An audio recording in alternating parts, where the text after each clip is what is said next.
السلام علیکم ورحمۃ اللہ وبرکاتہ۔ سلطان صلاح الدین ایوبی مسکراتے نہیں تھے بلکہ ہمیشہ سنجیدہ رہا کرتے۔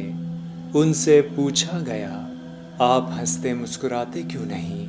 تو کہنے لگے، جس کا قبلہ اول اغیار کے تسلط میں ہو وہ کیسے مسکرا سکتا ہے؟ آپ فرمایا کرتے تھے، مجھے سکون اس دن آئے گا جب بیت المقدس آزاد ہوگا۔ آج پھر امت مسلمہ کو کسی صلاح الدین ایوبی کی ضرورت ہے جو تمام امت مسلمہ کو یکجا کر سکے، جو امت کے تمام غموں اور دکھوں کا مداوع کرے۔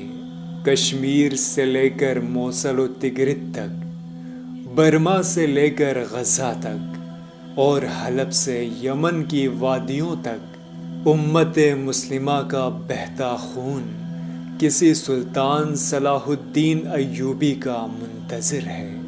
اے کاش اللہ پاک جلد کسی ایسی ہستی کو بھیج دے جو اسلام کو پھر سے بام عروج عطا کرے، آمین۔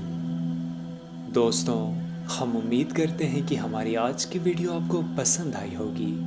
ہمارے چینل کو سبسکرائب کریں، اس ویڈیو کو زیادہ سے زیادہ شیئر کریں، اور آنے والی ویڈیو تک کے لیے اپنے میزبان سجیل شریف کو اجازت دیجیے۔